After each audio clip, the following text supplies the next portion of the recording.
Hi friends, நன்றாக பேசுவது எப்படி ஒரு சிறந்த திறமையோ சிறந்த ஸ்கில் அப்படின்னு நம்ம சொல்கிறோமோ, லிசன் பண்ணுறது, அடுத்தவங்க பல கஷ்டங்களில் பல விரக்தியில் உழன்றுக்கிட்டு இருக்கிறப்போ அவங்க யார்கிட்டையாச்சும் குட்டி தீக்கணும் அப்படின்னு சொல்லிட்டு பார்த்துக்கிட்டு இருப்பாங்க, ஆவலாக பார்த்துட்டு இருப்பாங்க.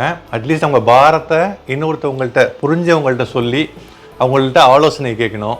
அட்லீஸ்ட் ஆலோசனை கிடைக்கலன்னா கூட பரவாயில்ல, தன்னுடைய துன்பங்களை சொல்லி எக்ஸ்பிளைன் பண்ணி அதை அடுத்தவங்க ரொம்ப அந்த ஒரு புரிதலோடு கேட்டு அனுசரணையாக பேசினா கூட அவங்களுக்கு ரொம்ப சந்தோஷமாக இருக்கும், ஆறுதலாக இருக்கும் இல்லைங்களா? அதனால தான் லிசனிங் இஸ் அன் ஆர்ட் அப்படிம்பாங்க. எப்படி நல்லா பேசுகிறது நல்ல நாவன்மை, நல்ல ஒரு கலை, நல்ல ஒரு ஆர்ட். அதே மாதிரி லிசனிங் இஸ் அன் ஆர்ட். அடுத்தவங்க பேசுகிறத கூர்ந்து கவனித்தல். ஜஸ்ட் அவங்க பேசுகிறப்போ சும்மா அவங்கள பார்த்துக்கிட்டே இருக்கிறது வந்து லிசனிங்னு கணக்கில் எடுத்துக்கொள்ளப்படாது. ஒருத்தவங்க பேசுகிறப்போ லிசனிங்கிறது அவங்க ஐ டு ஐ கான்டாக்ட். அவங்க கஷ்டத்தை சொல்கிறாங்க அல்லது ஏதோ ஒரு விஷயத்த சொல்கிறாங்க, கண்களோடு கண் பார்வை, அவங்க சொல்கிறத கூர்ந்து கவனித்தல். அப்போ அவங்களுக்கு ஒரு நம்பிக்கை வரும், தான் சொல்கிறத அப்படியே கவனிக்கிறாரு. அது வந்து ஜஸ்ட்டு பார்க்குறது மட்டும் இல்லை, அந்த லிசனிங்க்கு வந்து ரொம்ப பொறுமை தேவை, பேஷன்ஸ் தேவை.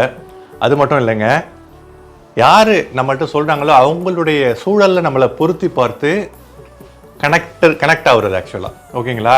அடுத்தவங்க ஷூவில் நம்ம காலை வைக்கிறதுன்னு சொல்லுவாங்க ஃப்ரேஸில்.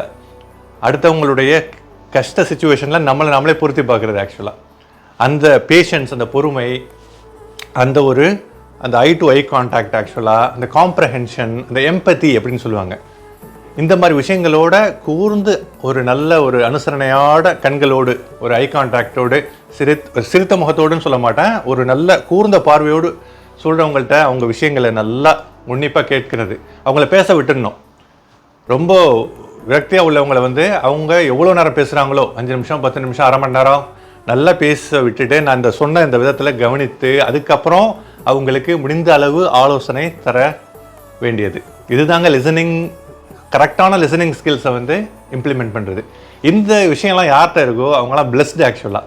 ஏன்னா ஜஸ்ட்டு பல தற்கொலைகள், பல கஷ்டமான ஒரு விஷயங்கள், ஒரு ஆள் அப்படியே வெடித்து சிதறது, பர்ஸ்ட் ஆகுறது, எக்ஸ்ப்ளோர்ட் ஆகுறது எல்லாமே வந்து தனக்குள்ளாரையே தேக்கி வச்சுக்கிறதுனால தான். இது அடுத்தவங்கள்ட்ட புரிதலோடு அணுகி அடுத்தவங்க கேட்குறதுக்கு ஒரு ஆள் இருக்காங்கன்னு சொல்லிட்டு, அதனால தான் தன் தற்கொலை ஆலோசனை மையங்கள்ட்டெல்லாம் ஃபோன் பண்ணி தங்களோட விஷயங்களை கொட்டுறதுக்கு கேட்குறதுக்கு ஆள் இருப்பாங்க, தற்கொலையை தவிர்க்கிறதுக்கு. நம்ம எல்லாருமே அடுத்தவங்களுடைய துன்பத்துக்கு நம்ம ஒரு வடிகாலாக அவங்க சொல்கிறத கேட்டு ஆலோசனை சொல்கிறதுக்கு நம்ம வந்து முயற்சி பண்ணுவோம். நமக்கு 1000 துன்பங்கள் இருக்கலாங்க, நம்ம அடுத்தவங்க துன்பத்துக்கு ஒரு வடிகாலாக ஒரு சொல்யூஷனாக இருக்கிறது கடவுள் நமக்கு விதித்திருக்கின்ற ஒரு பிளஸ்டு சிச்சுவேஷன். Thank you guys.